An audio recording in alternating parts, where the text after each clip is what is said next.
الله من الشيطان الرجيم. بسم الله الرحمن الرحيم. يا أيها الذين آمنوا كتب عليكم الصيام كما كتب على الذين من قبلكم لعلكم تتقون.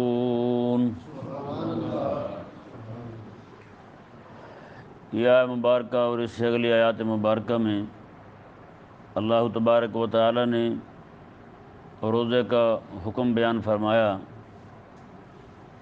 اس سے پچھلی آیات مبارکہ میں اللہ تبارک و تعالی نے وصیت کا حکم دیا تھا. اس سے پچھلی آیات مبارکہ میں اللہ تبارک و تعالی نے قصاص کا حکم دیا تھا. کیونکہ اصول بر بیان کرنے کے بعد اللہ تبارک و تعالی نے احکامات جزئیہ کو بیان فرمانا شروع کیا. یہ قصاص کا جو حکم ہے اس میں پورے ملک کی اصلاح ہے. ایک بندہ قاتل کو قتل کر دیا جائے قصاصاً تو باقی لوگ بچ جائیں گے، پورے ملک میں انارکی نہیں پھیلے گی. تو اس میں پورے ملک کی اصلاح ہے.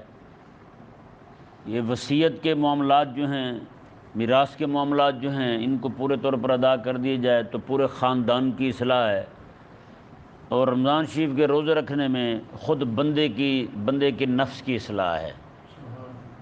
یہ ایک اسے اگر آپ دیکھیں، اللہ تبارک و تعالی نے ایک پورا نظام بیان فرمایا. ایک بندے کی اصلاح سے پورے خاندان کی اصلاح ہوتی ہے.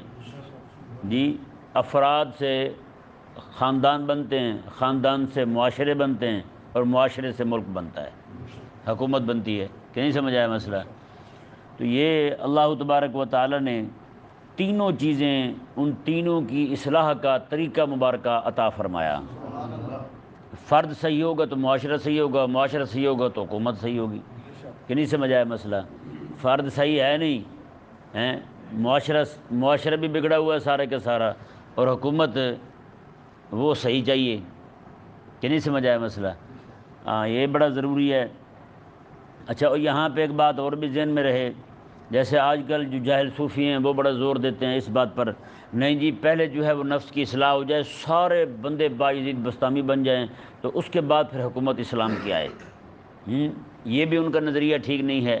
یہ بھی نظریہ ان کا ٹھیک نہیں ہے. کیونکہ پہلے لوگ جو ہیں وہ جہاد کرنے کے لیے جاتے تھے، ان میں بہت سارے لوگ ایسے بھی ہوتے تھے جو نئے ساتھ جاتے تھے، کبھی پہلے گئے بھی نہیں ہوتے تھے، وہ بھی ساتھ جاتے تھے جہاد کرنے کے لیے. اور کوئی وہاں پہ غبن کر لیتا تھا، کوئی چیز اٹھا لیتا تھا وہاں سے، کسی سے کوئی ایسی حرکت ہو جاتی تھی، کوئی کسی کو جس کا قتل کرنا نہیں بنتا تھا اسے قتل کر دیتے تھے. یہ سارے کے سارے بزرگ تھوڑی ہوا کرتے تھے. کہ نہیں سمجھ آیا مسئلہ؟ یعنی کہ سارے جو ہیں وہ اصلاح نفس کا پورا جیسے حق ہے اسی طرح کر کے، سارے عبداللہ بن مبارک تو نہیں ہوتے تھے، سارے حضرت خواجہ عبدالواحد بن زید تو نہیں ہوتے تھے. ٹھیک ہے نا؟ بہت سارے لوگ ایسے بھی جاتے تھے. جیسے آج کل نماز پڑھتے ہیں، کچھ لوگ ہوتے ہیں جن کو نماز کا طریقہ آتا ہے، باقی سارے بیچارے ایسے کھڑے ہوتے ہیں، وہ دیکھ کے جناب وہ جیسے وہ کر رہے ہیں ویسے کرتے رہتے ہیں. ہے یا نہیں ہے؟ تو اس لیے یہ کہیں بھی نہیں ہے ایسا کہ جناب جب تک کہ سارے لوگ جناب جنید بغدادی نہ بن جائیں تب تک جناب آپ یہ نہیں کہہ سکتے کہ اب جناب یہ اسلامی حکومت کا مطالبہ کریں. نہ، ایسا بالکل نہیں ہے. ٹھیک ہے نا؟ اسلامی حکومت کا مطالبہ کرنا جو ہے نا، یہ ہر بندہ مومن کا حق ہے، بلکہ ہر بندہ مومن کا فرض ہے. ٹھیک ہے نا؟ اس فرض کو پورا کرے. ہر بندہ مومن پر یہ لازم ہے کہ وہ اپنی زندگی جو ہے نا وہ ایسے نہ گزارے، بلکہ خلیفہ اسلام کے تحت اپنی زندگی گزارے. کہ نہیں سمجھ آیا مسئلہ؟ ہاں. اور یہ فرمایا کہ جو بندہ ایسے مر گیا جس کے گلے کے اندر حاکم اسلام کا پٹا نہیں ہے، یعنی کہ وہ حاکم اسلام کی اطاعت نہیں کر رہا، میں وہ جاہلیت کی موت مرا ہے. یہ حدیث ہے حضور کی. بتائیں ہمارے ہندوستان میں کتنے عرصے سے لوگ یہی موت مر رہے ہیں. ہم نے تو کبھی خلافت اسلامیہ کا نام تک نہیں سنا یہاں کہ ہمارے ہاں بھی حاکم اسلام آیا ہے. حاکم اسلام مسلمان حکمران ضرور رہے ہیں یہاں پہ، جتنا بھی ہو سکا تھا وہ دین بھی انہوں نے نافذ کی رکھا ہے، لیکن جو خلافت علی منہاج النبوہ ہے وہ تو ہم نے نہیں دیکھی نا. وہ تو ہمارے ہندوستان کی زمین، یہ جو ساری زمین ہے، ہندوستان مطلب پاکستان بھی ہندوستان ہی تھا، یہ بعد میں یہ الگ ہوا ہے، تو یہ اس زمین میں دیکھا ہی نہیں ہے. بر صغیر میں کہاں اسلام نافذ ہوا ہے؟ تو اللہ تبارک و تعالیٰ وہ دن لائے کہ جب ہم وہ دیکھیں. اصل میں یہ بھی بہت بڑی رکاوٹ ہیں اس وقت پاکستان کے اندر، مولوی اور پیر بڑی رکاوٹ ہیں. دین کے نفاذ میں، یہ میں حقیقت کہہ رہا ہوں، کیونکہ ان کے اپنے مفادات ہیں۔ انہیں پتہ ہے جو آج نذرانے ہمارے پاس جمع ہوتے ہیں اور ہمارا اپنا ذاتی بیت المال ہے، اگر اسلام کی حکومت آ جاتی ہے تو یہ تو پھر اسلام کے بیت المال میں جائے گا، اس پہ تو پھر سارے غریب بھی کھائیں گے، مسکین بھی کھائیں گے۔ آج جو ہمارے پاس بڑی بڑی گاڑیاں ہیں یہ تو پھر غریبوں کے پاس چلی جائیں گی۔ اسلام تو پھر ہمیں اتنے رکھنے کی اجازت دے گا جتنا ہمارا بنتا ہے۔ بندہ ڈکا نہ توڑے، یہ پیر اور ان کے بچے بیچارے کہاں کام کرتے ہیں؟ ایک ڈکا، ایک ککھ نہ توڑے بندہ، اور جناب مزے ایسے کرے جناب جیسے بڑے بڑے رئیس کرتے ہیں۔ تو یہ بڑے سارے معاملات ہیں، اللہ تبارک و تعالی ہمیں سمجھنے کی توفیق عطا فرمائے۔ یہ جو بڑے بڑے وڈیرے ہیں نا، یہ جو بیٹھے ہیں سارے، یہ بھی اسلام کو اس لیے نہیں آنے دے رہے کیونکہ انہیں پتہ ہے جب اسلام آیا تو ان کی عیاشیاں بدماشیاں بند ہو جائیں گی۔ جب بھی اسلام کی بات کی جائے، ٹی وی والے اینکر جو بیٹھے ہیں وہ پہلے بھڑک پڑتے ہیں، وہ اچھل کود شروع کر دیتے ہیں، کیونکہ انہیں پتہ ہے یہ جو ہماری باندروں والی اچھل کود ہے، ہم روزانہ جھوٹ کو پکڑ کے جناب ہم وہ معاملات لے کے بیٹھ جاتے ہیں، جھوٹ ہی جھوٹ چھوڑتے رہتے ہیں رات دن۔ اسلام نے تو جھوٹ پہ پابندی لگا دینی ہے، جیسے انہیں جھوٹی خبر پھیلانی ہے اسلام نے اسے طلب کر لینا، آپ بھی تجھے تو سیدھا کروں۔ تو اس لیے ان کو بڑی تکلیف ہے۔ اور دوسرے نمبر پہ جو میراثی ڈرامے بنانے والے ہیں انہیں بھی پتہ ہے اگر اسلام آتا ہے تو ہم جو ڈرامے بنا رہے ہیں روزانہ جھوٹی کہانیاں گھڑ گھڑ کے لوگوں کو سنا رہے ہیں اور لوگوں کے اخلاق تک برباد کر رہے ہیں، لوگوں کے گھروں کو تباہ کر رہے ہیں، یہ ہمارا کام رک جانا ہے۔ اس لیے اسلام کی حکومت سے ایک ایک بندہ خائف ہے۔ وہ ایک علیحدہ بات ہے جو بیٹھے بیٹھے کہیں گے ہاں یار اسلام کی حکومت ہونی چاہیے، اسلام کی حکومت، اب تو ہم نے سب کو دیکھ لیا ہے، لیکن اندر سے وہ سارے ڈرے ہوئے ہیں۔ جتنے بھی افسر ہیں سارے ڈرے ہوئے ہیں، انہیں پتہ بھی ہماری جو منتھلیاں مقرر ہیں وہ ساری بند ہو جائیں گی۔ کہ نہیں سمجھ آیا؟ ہم جس دکان پہ چلے جائیں وہاں سے جناب 5-7 کریٹ ہمیں کوک کے مفت میں مل جاتے ہیں، اور جناب کسی آئل والی فیکٹری میں چلے جائیں تو وہ آئل جناب آدھی اٹھا کے ہماری گاڑی میں ڈال دیتے ہیں، وہ یہ سارا بند ہو جائے گا ہمارا۔ کہ نہیں سمجھ پڑا مسئلہ؟ تو یہ انتہائی اہم مسئلہ ہے کہ اس پہ ہمیں غور کرنا چاہیے۔ آخر ان لوگوں کے اندر اسلام کی محبت کیوں، اسلام کی حکومت کی محبت کیوں نہیں آ رہی؟ اس کے اسباب ہیں اور علل ہیں، کچھ چیزیں ہیں۔ کافروں کو بھی پتہ ہے اگر اسلام کی حکومت آ گئی تو یہ ہمارے خلاف جہاد کے لیے اٹھیں گے، اس لیے وہ بھی اسلام کی حکومت یہاں نہیں آنے دیتے۔ وہ بھی ایسے لوگوں کو ہمارے ہاں مسلط کیے ہوئے ہیں جو اسلام کی حکومت سے خائف ہیں، نیچے سے لے کر اوپر تک ہر ایک بندہ ڈرا ہوا ہے، نیچے سے لے کر اوپر تک۔ کہ نہیں سمجھ آیا؟ تو اس لیے یہ کافروں کی جو سازش، کافر بندہ اور کافر مزاج کا بندہ، یہ دونوں بندے، کافر مزاج بندہ کافر ہوتے بھی حیا ہے، اور کافر مزاج بندہ کلمہ تو پڑھے لیکن اس کی طبیعت میں بے حیائی ہو، یہ دو بندے کبھی بھی اسلام کی حکومت برداشت نہیں کر سکتے۔ بابے سے پوچھا تھا نا، انہوں نے کہا جی ہاں جی، پھر جو اگر آپ کی حکومت آ گئی اسلام کی یہاں تو آپ پھر لڑکیوں لڑکے جو اکٹھے پڑھتے ہیں وہ بھی آپ منع کر دیں گے؟ یعنی کہ بے حیاؤں کو اپنی بے حیائی کا مسئلہ بن گیا، انہیں فکر لائق ہو گئی کہیں یہ نہ، اس نے کہا پھر ٹی وی بھی بند کر دیں گے آپ، ٹی وی پہ جو گانے وغیرہ چلتے ہیں فلمیں وغیرہ وہ بھی بند کر دیں گے۔ بابے نے کہا ایک بار آنے تو دو، دیکھو کیا کیا چیز بند کرتے ہیں۔ تو یہ بہت بڑا مسئلہ ہے، اللہ تبارک و تعالیٰ ہمیں سمجھ عطا فرمائے۔ تو یہ ہمارے لوگوں کو سمجھ نہیں آ رہی کہ حکومت، وہ کہتے ہیں نہیں یہ سارے بایزید بن جائیں، نہ سارے بایزید بنے، یہاں سارے یزید بنے ہوئے ہیں، نہ سارے بایزید بنے نہ حکومت آئے۔ انہوں نے کہا نہ 9 من تیل ہوگا نہ رادھا ناچے گی۔ وہ ایک کہاوت ہے نا، ایک کہانی، کہاوت ہے، مثال ہے، کہتے ہیں نہ 9 من تیل ہوگا نہ رادھا ناچے گی، نہ سارے بایزید بنے نہ اسلام کی حکومت آئے، سارے کے سارے مزے کرتے رہیں۔ بہرحال جی یہ رب تبارک و تعالیٰ نے ارشاد فرمایا اس آیت مبارکہ کے اندر، روزے کی تاریخ کو بیان فرمایا، روزے کی تاریخ کو بیان فرمایا۔ یہ ذہن میں رہے، تاریخ جو ہے نا یہ بھی یاد رکھنی چاہیے کہ روزہ ہم رکھتے ہیں، ہمیں یہ نہیں پتہ کہ روزہ پہلے بھی فرض تھا، یہ کتنے روزے فرض تھے۔ رب تبارک و تعالیٰ نے ارشاد فرمایا یا ایھا الذین آمنوا کتب علیکم الصیام، ایمان والو تم پر روزے فرض کیے گئے ہیں، کما کتب علی الذین من قبلکم، جیسا کہ تم سے پہلے لوگوں پر روزے فرض تھے، ہم سے پہلے لوگوں پر بھی روزے فرض تھے، یعنی آدم علیہ السلام سے لے کر اب تک اور آگے قیامت تک روزے فرض ہی رہیں گے، پہلے بھی فرض تھے، لیکن وہاں نوعیت مختلف تھی، ان کے اوقات مختلف تھے، تعداد مختلف تھی۔ حضرت سیدنا موسیٰ علیہ السلام آپ کی قوم پر روزے فرض تھے، حضرت ایک روایت کے مطابق عیسیٰ علیہ السلام سے لے کر آقا علیہ السلام تک اور اس کے آگے سب پر 30 روزے فرض تھے۔ حضرت موسیٰ علیہ السلام اور ان کی شریعت میں روزے جو فرض تھے وہ ہر ہفتے کا روزہ فرض تھا، اور عاشورہ کا دن یہ ایک روزہ یہ فرض تھا۔ ٹھیک ہے نا، ایک روایت کے مطابق۔ دوسری روایت کے مطابق ان پر بھی پورے مہینے کے روزے فرض تھے، ساتھ یہ 2 لوگ روزے الگ سے فرض تھے۔ ہیں جی، حضرت سیدنا آدم علیہ السلام سے لے کر حضرت موسیٰ علیہ السلام تک، ان تک جو ہے وہ سارے سب پر روزے 3 دن کے روزے فرض تھے۔ کتنے دن کے روزے فرض تھے؟ یعنی آدم علیہ السلام اور ان کے بعد سارے کے سارے 3 دن کے روزے رکھا کرتے تھے۔ وہ 3 دن کے کون سے تھے؟ 13، 14، 15 ہر چاند کی 13، 14، 15 جو روزے ہم پر بھی رکھنے مستحب ہیں۔ جیسے عاشورہ کا روزہ ان پر فرض تھا، ہمارے لیے مستحب ہے روزہ رکھنا، لیکن ان کے روزے میں اور ہمارے روزے میں فرق تھا۔ لیکن انہوں نے خود روزے کا حلیہ بگاڑ لیا تھا۔ یہ یہود و نصارہ کہتے تھے روزہ وہ رکھنا ہے جس کے اندر پکی ہوئی چیز نہ کھانی پڑے، جس میں آگ کا اثر نہ ہو، اس کے علاوہ باقی ساری چیزیں کھا سکتے ہیں۔ جیسے ہندو جو ہیں ان میں بھی روزہ جو رکھتے تھے لوگ، وہ گاندھی جو تھا وہ بھی روزہ رکھتا تھا۔ روزہ کو اس روزہ تو نہیں کہہ سکتے اسے روزہ شرعی، وہ اسے برت کہتے تھے۔ کیا کہتے تھے؟ برت کہتے تھے۔ اور اس میں وہ صرف سیب کا جوس پی لیتا تھا، ہیں جی، اور کچھ پھل کھا لیتا تھا، باقی کسی چیز کے قریب نہیں جاتا تھا، کہتے تھے بس یہی کافی ہے ہمارے لیے۔ ہیں جی، یہ کون سا روزہ بھی بتائیں؟ جیسے یہود و نصارہ ان کا روزہ، اب تو خیر یہود و نصارہ بھی روزہ کو چھوڑ چکے ہیں، جس طرح باقی دین چھوڑ چکے ہیں اس طرح روزے کو بھی چھوڑ چکے ہیں۔ تو نعوذ باللہ ثم نعوذ باللہ من ذالک، یہ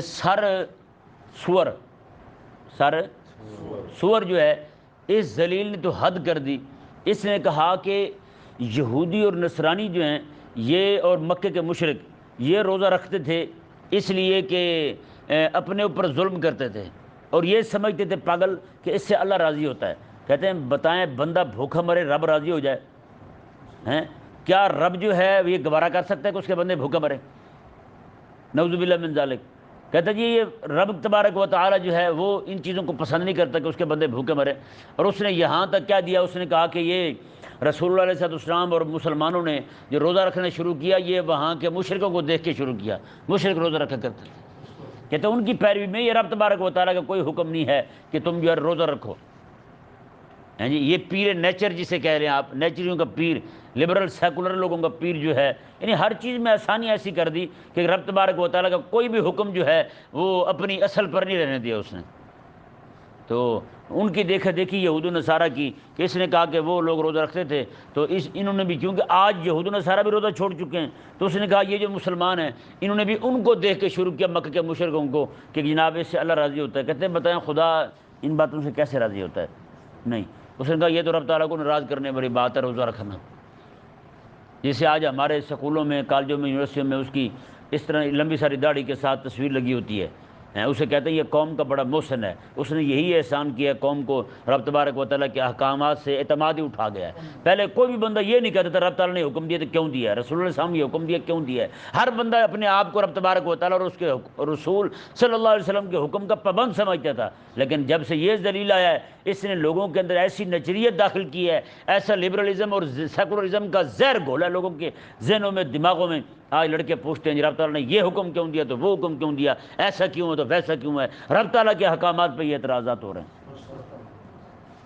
یعنی بندے کو بندہ نہیں رہنے دیا اس نے، اور اس نے اپنی تعلیم کا جو رزلٹ اور نتیجہ ہے وہ خود بیان کیا ہے، اس کی اپنی کتابوں کے اندر، یہ سنادید سر سید میں اور اس کی باقی کتابوں کے اندر یہ بات موجود ہے۔ اس نے کہا میں نے یونیورسٹی اس لیے بنائی تھی تاکہ یہ لڑکے جو ہیں انسان بنیں گے۔ اس نے کہا ہوا یہ ہے جیسے پڑھتے جاتے ہیں ویسے ویسے گدھے بنتے جاتے ہیں، جیسے پڑھتے جاتے ہیں ویسے ویسے گدھے اور خچر بنتے جاتے ہیں۔ یہ اس کے اپنے ذاتی الفاظ ہیں، یہ بابا نیچر، پیر نیچر کے الفاظ ہیں۔ اس نے کہا میرے ادارے سے، سکول سے، کالج سے، یونیورسٹی جو بھی پڑھیں گے، اس نے کہا سارے خچر اور گدھے بنتے جا رہے ہیں اور ایسے بنتے رہیں گے۔ بتائیں بھائی، وہی لڑکے جو پڑھ رہے ہیں، تو جو بندہ جس سے پڑھے اس کا ادب آتا ہی نہیں آتا؟ یہ نہیں، محسن کا احسان ہی نہ بندہ مانے تو وہ انسان ہے، جس سے پڑھتے ہیں اسی کو لٹا کے مار رہے ہوتے ہیں۔ مجھے ایک لڑکے نے بتایا یہاں کوئی سکول ہے لیاقت فاؤنڈیشن، اس کا ماسٹر وہ بھی پرلے درجے کا ذلیل ہے، وہ بھی رب تعالیٰ کے احکامات کا مذاق اڑاتا ہے، بڑا جو اسے ہیڈ پمپ کہتے ہیں، کیا کہتے ہیں وہ جو ہے، اس کے سکول سے جو 10ویں کے لڑکے پڑھ کے گئے نا جی، تعلیم پوری ہو جاتی ہے جب بندے کی تو ادب آ جاتا ہے، استاد کا احترام آ جاتا ہے، لیکن جیسے وہ پڑھ کے گئے نا انہوں نے جناب وہاں کے سارے وہ توڑ دیے، پنکھے توڑ دیے، اور تعلیم پوری ہوئی تو جو بڑا ان کا پرنسپل تھا اس کے گھر کے باہر گالیاں لکھ گئے اس کے دروازے پر اور دیواروں پر، جی گالیاں لکھ گیا، زور زور سے نعرے مارتے رہے، تیری ماں کو، تیری بہن کو۔ میں نے کہا کیا تعلیم پائی ہے؟ اب آپ ذرا بتائیں یار، جو جس سے پڑھ کے جا رہا ہے اس کی ماں بہن ایک کر رہا ہے، جب آگے جائے گا وہ افسر بن کے بیٹھے گا تو پھر قوم کے ساتھ کیا کرے گا؟ قوم کے ساتھ کیا کرے گا وہ؟ یہ تو بھی نظام تعلیمی ایسا ہے، انسان نہیں رہنے دیتا کسی کو۔ پھر یہ الگ بات ہے کہ ہم نے سمجھ لیا کہ جناب یہ انسانیت بھی یہاں ہے، سارا کچھ یہاں ہے۔ یہیں پہ یہ پنجاب یونیورسٹی کا واقعہ ہے، اخباروں میں چھپا تھا، یہ بہت پرانی بات ہے، یہ سن 2005-6 کی بات ہے کہ ایک جو پروفیسر تھا اس نے کسی بچے پر سختی کر دی، جی رات کے وقت جب سویا، صبح نہانے کے لیے گیا تو لڑکوں نے ایسی ضلالت کی کہ اس کی ٹینکی کے اندر کوئی گندا پاؤڈر ڈال دیا، وہ جیسے گیا نا نہانے کے لیے، وہ اور اس کی بیوی دونوں کے سارے بال ہی جھڑ گئے، ایسی چیز کیمیکل ڈالا کہ اس کے پورے جسم میں کوئی بال ہی نہیں رہا۔ استاد اور ماسٹر اور ٹیچر دونوں گنجے ہو کے باہر کھڑے ہیں۔ بتائیں یہ کنہوں نے کیا ہے؟ اپنے شاگردان محترم نے کیا ہے، جو اس سے پڑھ رہے تھے انہوں نے یہ کیا ہے۔ آج پڑھ کے جب فارغ ہوتے ہیں اس دن جناب یہ کالجوں میں لڑکے، یونیورسٹیوں میں لڑکے، جس دن ان کا آخری سبق ہوگا نا اسی دن جناب ایک دوسرے پہ رنگ پھینک کے جناب وہ منا رہے ہوتے ہیں، ہندوؤں کی خاص رسم ہے وہ منا رہے ہوتے ہیں، اور پورے جسم پہ جناب تحریریں لکھی ہوئی ہیں، پورے جسم پہ جناب تحریریں لکھی ہوئی ہیں، نام لکھے ہوئے ہیں، سارے ایک دوسرے کے وہ سائن کر رہے ہوتے ہیں۔ بتائیں یار یہ کون سی تعلیم ہے؟ پڑھتے جاتے ہیں پاگل کے بچے، الو کے پٹھے بنتے جاتے ہیں، یہ کون سی تعلیم پائی ہے؟ کبھی باپ نے بھی بیٹھ کے پوچھا اپنے بیٹے سے، بیٹے تو کیا پا رہا ہے وہاں، کیا پڑھ رہا ہے تو، کیا سیکھ رہا ہے تو؟ اور ایک عالم نے لکھا ہے، اس نے کہا کہ دیہاتی نے اپنے بیٹے کو انگریزی اسکول میں داخل کروا دیا، تو اس سے کسی نے پوچھا کہ آپ کا بیٹا اسکول پڑھتا ہے تو بتائیں تعلیم کتنی پہنچ گئی ہے اس کی؟ وہ بیچارہ دیہاتی بندہ تھا، سادہ تھا، اس نے کہا کھڑا ہو کے موتنے لگا ہے تو اتنے تک تو پہنچ گئی ہے، پتہ نہیں کہاں تک جاتی ہے تعلیم اس کی۔ اس نے کھڑا ہو کے پیشاب تو کر لیتا ہے، یہ پتہ نہیں آگے تعلیم کہاں تک جاتی ہے۔ بتائیں یار یہ ایسی ضلالت پھیلی ہے، آج ان کے کھڑا ہو کے پیشاب کرنے والوں کے لیے باقاعدہ جگہ بنی ہوئی ہیں۔ آپ اسٹیشنوں پہ چلے جائیں، اڈوں پہ چلے جائیں، ایئرپورٹ پہ چلے جائیں، ہر جگہ جناب یہ کھڑے ہو کے پیشاب کر رہے ہوں گے، اور ادھر منہ اٹھا کے باتیں بھی کر رہے ہوں گے، اور کھڑے بھی سارے برابر میں ہوں گے۔ بتائیں گدھا بنایا یا نہیں بنایا اس تعلیم نے؟ تو اور پڑھائیں نا پھر بچوں کو ادھر۔ ہمیں تو تکلیف پڑتی ہے نا جناب، مدرسے میں بچہ پڑھ رہا ہے، کبھی آگے پوچھیں گے بھی نہیں یار ہمارا بچہ پڑھ رہا ہے وہ کیا پڑھ رہا ہے کیا نہیں پڑھ رہا، کبھی خبر ہی نہیں لیں گے، بس کہتے ہیں ٹھیک ہے جی مولوی صاحب پہ ذمہ داری ڈال دی ہے، خود ہی نبھاتے رہیں۔ یہ تو شکر کریں اللہ تبارک و تعالیٰ نے علماء کے دل میں یہ آپ کے بچوں کے لیے اور آپ کے لیے ایک فکر ڈالی ہوئی ہے۔ حقیقت والی بات ہے، ان کے باپ بھی کبھی نہیں پوچھتے ہوں گے، میں روزانہ پوچھتا ہوں بچوں سے، ہاں بھی کس نے کیا سنایا ہے، روزانہ پوچھیں گے کسی بچے نے سبق ناغہ کیا ہو تو بتاؤ، منزل ناغہ کیا ہو تو سناؤ، بتاؤ۔ وہ باپ کبھی آئے نہیں ہمارے پاس پوچھنے کے لیے، ہاں جی ہمارا بیٹا کیسے پڑھ رہا ہے، کیا پڑھ رہا ہے۔ تو یہ سکول والے بھی اس طرح کرتے ہیں، ہاں جی وہ تو روزانہ پھٹکیں ڈالتے رہتے ہیں، آج فلاں دن نے تو فلاں چیز پکا کے لے آؤ، فلاں دن نے تو فلاں چیز پکا کے لے آؤ، بنا کے وہاں بھی ماں بھی لائن میں لگی ہوئی ہے، باپ بھی لائن میں لگا ہوا ہے، بچے سکول پڑھ رہا ہے، 4-5 ہزار فیس بھی ہے، دے بھی رہے ہیں سارا کچھ، لائن میں پھر بھی لگے ہوئے ہیں، مہینے میں کئی بار بلا لیتے ہیں وہ، آج پیرنٹ میٹنگ ہے، آج فلانے کی اکیلی میٹنگ ہے، آج ماں کے لیے آ جائے، اس کا ابا اکیلا آ جائے، پہنچ رہے ہوتے ہیں سارے لائن بنا کے کھڑے ہوتے ہیں۔ اللہ تبارک و تعالی ہمیں سمجھ عطا فرمائے۔ رب تبارک و تعالی نے ارشاد فرمایا جی دیکھیں یہ روزہ فرض کیا ہے تم پر، روزہ کیوں فرض کیا ہے جی؟ رب تبارک و تعالی نے آگے حکمت بیان فرمائی، لعلکم تتقون، تاکہ تم پرہیزگار بن جاؤ، تاکہ تم پرہیزگار بن جاؤ۔ اللہ اکبر۔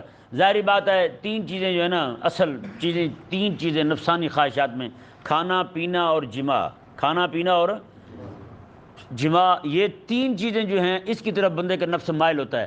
رب تبارک و تعالی نے یہی تینوں چیزیں بندے کو روک دیں، مگر کہ رمضان شریف کے اندر صبح سے لے کر اس وقت تک ان تینوں چیزوں کے قریب نہ جائے، تینوں چیزوں کے قریب نہ جائے، اور ایسا بندہ نیک متقی پرہیزگار بن کے بیٹھا ہوتا ہے کہ حلال چیز کھانا پینا اور جماع، یہ تینوں چیزیں حلال ہیں، حلال ہونے کے باوجود پاس بھی کوئی نہیں ہے، چیز بھی موجود ہے، اس کے باوجود نہیں کھا رہا، اس کے باوجود نہیں کھا رہا۔ یہ بندے کے نفس کو قابو کیا جا رہا ہے کہ مومن بندہ جو ہے اپنے نفس کو قابو میں رکھے کہ ایک وقت ہے رب کا اتنا حکم مانا کہ اس نے حلال سے رک گیا، جیسے رمضان گزرا پھر حرام میں پڑ گیا۔ نہ یہ بات ٹھیک نہیں ہے، یہ تیرے منہ پہ جچتی نہیں ہے کہ تو اس طرح کا کام کرے۔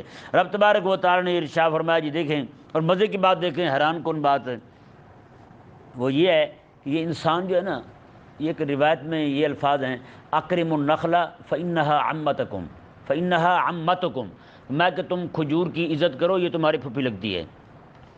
کھجور تمہاری کیا لگتی ہے؟ پھوپھی، ٹھیک ہے نا۔ وجہ یہ ہے اس کے پھوپھی کہنے کی، حضرت سیدنا آدم علیہ نبینا و علیہ السلام کی جب تخلیق کی گئی، جو مٹی بچی تھی نا، اس مٹی سے رب تبارک و تعالی نے کھجور کو پیدا فرمایا ہیں، تو اس لیے یہ کیا لگتی ہے؟ ہماری پھوپھی لگتی ہے ہیں۔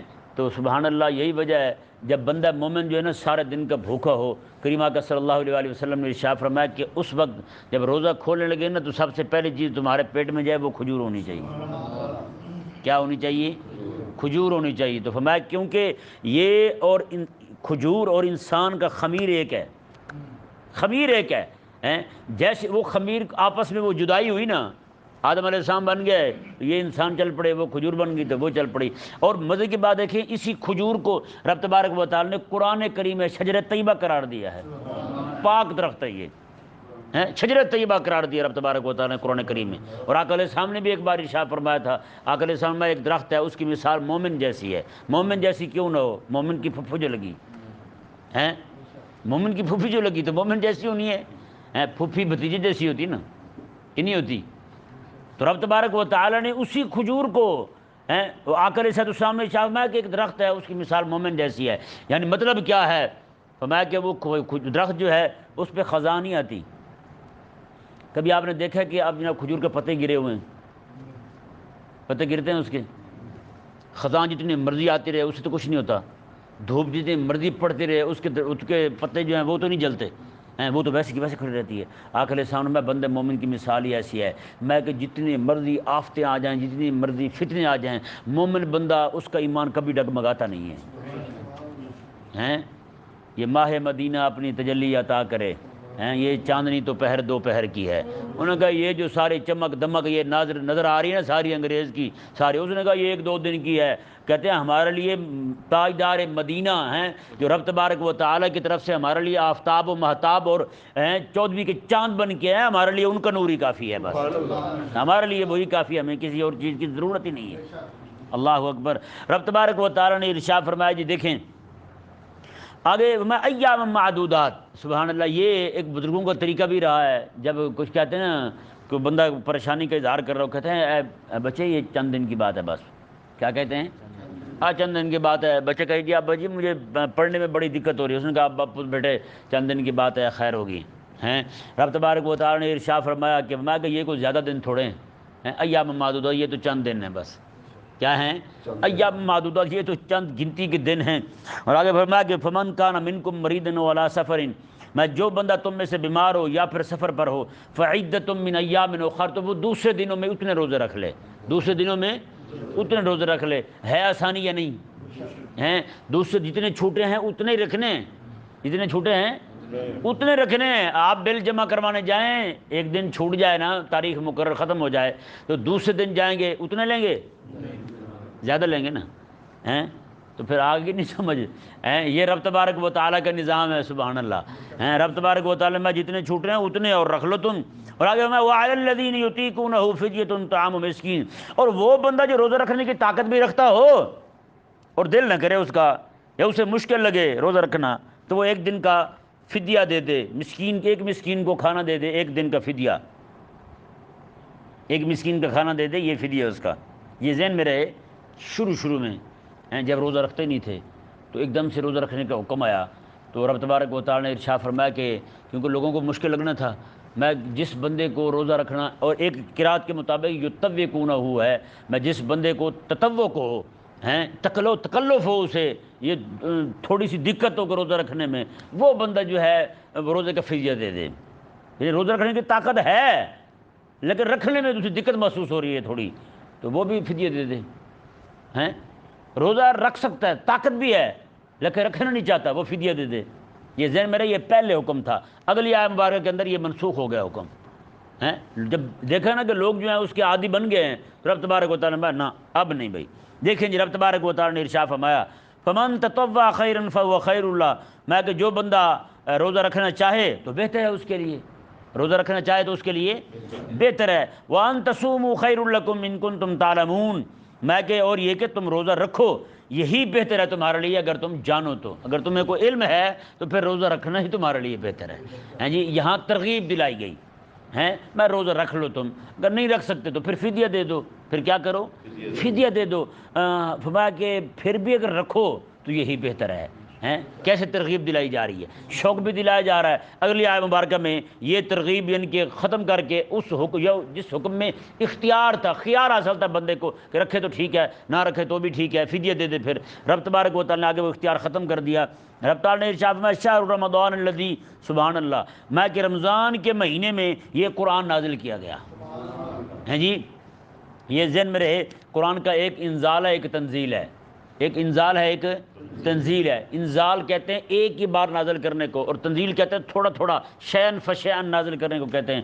یہ قرآن کریم جو ہے رمضان المبارک میں لیلۃ القدر میں نازل ہوا، آسمان دنیا پر لوح محفوظ سے پہلے آسمان پر نازل ہوا ایک ہی رات کے اندر، اور وہ رمضان شریف میں نازل ہوا ہے۔ اللہ اکبر، یہ بھی ایک خاص وجہ ہے ہیں کیونکہ عاشقان الہی جو تھے نا وہ رب تبارک و تعالیٰ کے دیدار کے بغیر نہیں رہ سکتے، رب کے دیدار کے بغیر نہیں رہ سکتے۔ تو رب تبارک و تعالیٰ نے چونکہ روزے کی جزا رب کا دیدار ہے، روزے کی جزا رب کا دیدار ہے، پورے 11 مہینے بھی دیدار کی تڑپ ہوگی، تو جب وہ اعلان ہو جائے کہ جو کام تم کر رہے ہو اس کی مزدوری ہی رب کا دیدار ہے، تو رب تبارک و تعالیٰ نے فرمایا کہیں یہ نہ ہو کہ یہ شدت جذبات میں، فرط محبت میں، فرط شوق کے اندر یہ دنیا سے رخصت نہ ہو جائیں۔ رب تبارک و تعالیٰ میں اپنا کلام بھیج رہا ہوں، میری باتیں تم ایک دوسرے کو سناتے رہنا، تمہارے دل کو تسلی رہے گی ہیں۔ یہ اللہ تبارک و تعالیٰ نے اہل ایمان کو تسلی کے لیے کہ میرے دیدار کے بغیر کہیں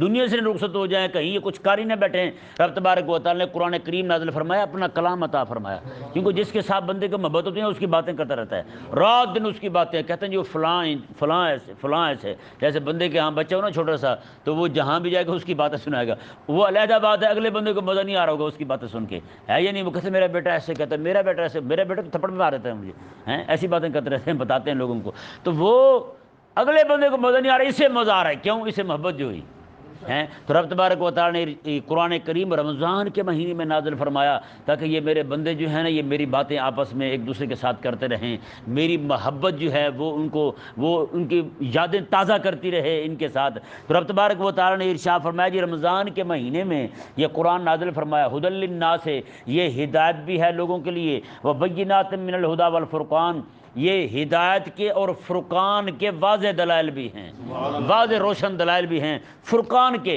سبحان اللہ۔ اچھا مزے کی بات ہے کہ جو بندہ فرقان، یہ قرآن کی صفت ہے، جیسے پڑھتے ہیں نا قرآن مجید فرقان حمید، یہ فرقان قرآن کی صفت ہے۔ فرقان مطلب بندے کو حق اور باطل میں تمیز آ جائے، حق اور باطل میں تمیز کو کیا کہتے ہیں؟ فرقان، کیا کہتے ہیں؟ فرقان کہتے ہیں حق اور باطل میں تمیز کو۔ تو اب جو بندہ قرآن پورا پڑھ کے مولوی بھی بن جائے، اس سے حق اور باطل میں تمیز ہی نہ آئے ہیں تو سمجھے کہ اس نے قرآن پڑھا ہی نہیں ہے، قرآن نہیں پڑھا اس نے۔ رب تبارک و تعالیٰ نے ارشاد فرمایا فمن شہد منکم الشہر فلیصم، وہ جو پیچھے طاقت رکھنے والے بندے کو بھی فدیہ کی اجازت تھی، اب اس کی اجازت ختم، میں جو بھی بندہ رمضان شریف کا مہینہ پائے فلیصم، وہ روزہ رکھے، روزہ لازمی رکھے، روزے کی چھوٹ نہیں ہے۔ اور آگے پھر استثناء کر دیا گیا مریض کا اور مسافر کا، ومن کان مریضا او علی سفر فعدۃ من ایام اخر، کیونکہ پیچھے 3 بندوں کو اجازت تھی روزہ چھوڑنے کی، مسافر کو، مریض کو، اور جو رکھنا نہیں چاہتا اسے اختیار تھا کہ نہ رکھے، فدیہ دے دے۔ یہاں پہ 2 جو ہیں مریض اور مسافر، دونوں کی اجازت ویسی کی ویسے رہی، اور تیسرا بندہ جو ہے یعنی کہ طاقت ہونے کے باوجود نہ رکھے تو فدیہ دے دے، اس کی اجازت ختم کر دی گئی۔ رب تبارک و تعالیٰ نے ارشاد فرمایا جو بندہ بیمار ہو یا سفر پر ہو تو اتنے دن روزے اور رکھے، یعنی بیمار جب تندرست ہو جائے تو روزہ رکھے، مسافر جب سفر سے واپس آ جائے تو روزہ رکھے۔ رب تعالیٰ نے ارشاد فرمایا سبحان اللہ، یا کہ وجہ بیان فرمائی کہ ایسا حکم دیا کیوں ہے، میں یرید اللہ بکم اليسر، میں رب تمہارے لیے تنگی نہیں چاہتا، ہیں، یہ تنگی آسانی چاہتا ہے رب تمہارے لیے، ولا یرید بکم العسر، اور رب تعالیٰ تمہیں تکلیف میں نہیں ڈالنا چاہتا، وَتُكْمِلُ الْعِدَّةَ، اور تم یہ عدت پوری کر لو، یہ عدت ہے یعنی یہ گنتی پوری کر لو، یہ تعداد پوری کر لو، وَلِتُكَبِّرُوا اللَّهَ عَلَى مَا هَدَاكُمْ، اور تم اس بات پر تکبیریں کہو کہ اس نے تمہیں ہدایت دے رکھی ہے، اس بات پر تکبیریں کہو کہ رب نے تمہیں ہدایت دی ہے، ہاں رب تبارک و تعالی نے محبوب کا دامن تمہیں دیا ہے، وَلِتُكَبِّرُوا اللَّهَ عَلَى مَا هَدَاكُمْ، تمہیں رب تبارک و تعالی نے قرآن دیا ہے، رمضان کے احکام دیے ہیں، روزہ دیا ہے، رات کا قیام دیا ہے، یہ شرعی احکامات تمہیں عطا فرمائے ہیں، یہ تمہیں ہدایت دی ہے، میں وَلِتُكَبِّرُوا اللَّهَ عَلَى مَا هَدَاكُمْ، اور اس بات پر تم تکبیریں کہو، واہ مولا تیرا اتنا احسان ہے۔ آج کے مسلمان جو ہے وہ روزے رکھ کے رب پہ احسان کرتا پھرتا ہے، ادھر آ کے نماز پڑھ کے رب پہ احسان کرتا پھرتا ہے، وہ کہتے ہیں نماز پڑھی ہے ہم نے، جیسے میں نے روزہ رکھا ہے میرے پاس نہ بھائی، نہ غلط بات نہیں کری، میں نے روزہ رکھا ہوا ہے، پھر روزہ رکھا تو پھر کیا ہوگا، کسی پہ احسان کر رہا ہے تو روزہ اپنے لیے رکھ، اچھا روزہ رکھوایا ہی اس لیے ہے تاکہ جو ہے نا اس کی نفس کی اصلاح ہو، کہ نہیں سمجھ آئی؟ مزے کی بات دیکھیں، یہ اگر جسے میں نے 3 چیزیں بیان کی آپ کے سامنے، پہلے قصاص تھا، پھر جناب وہ میراث وصیت ہیں جس میں پہلے میں ملک کی اصلاح ہے، پھر جناب خاندان کی اصلاح ہے، اب یہ نفس کی اصلاح ہے۔ مزے کی بات دیکھیے، یہ روزہ جو ہے یہ باقی دونوں چیزوں کی اصلاح کا سبب ہے، یہ روزہ باقی دونوں چیزوں کی اصلاح کا سبب ہے، معاشرہ بھی ٹھیک رہے گا روزے سے اور ملک بھی ٹھیک رہے گا۔ کیسے جی؟ بندہ صبر کرے گا حلال سے روک کر، تو بتائیں وہ وصیت کے معاملے میں گڑبڑ کرے گا؟ حرام کی طرف نہیں جائے گا۔ اچھا جب بندہ رمضان کا روزہ رکھ کے صبر کا وہ ایسے سمجھے سراپا بن جائے گا صبر کا، تو بتائیں اس سے قتل ہوگا؟ پھر جب قتل نہیں ہوگا تو قصاص کی نوبت نہیں آئے گی۔ سبحان اللہ، یہ ایسا نظام دیا رب تبارک و تعالی ہے۔ نفس کی اصلاح سے پھر آگے ساری اصلاحیں ہوئی جا رہی ہیں۔ رب تبارک و تعالی نے ارشاد فرمایا وَلِتُكَبِّرُوا اللَّهَ عَلَى مَا هَدَاكُمْ، اور اس بات پر تم تکبیر کہو کہ میں نے تمہیں ہدایت دی ہے، وَلَعَلَّكُمْ تَشْكُرُونَ، اور یہ روزے بھی رکھو اور تکبیر بھی کہو، رہ گئے روزے ان کی گنتی پوری کرو، وَلَعَلَّكُمْ تَشْكُرُونَ، تاکہ تم شکر گزار بندے بن جاؤ۔ اللہ تبارک و تعالی سمجھنے کی توفیق عطا فرمائے۔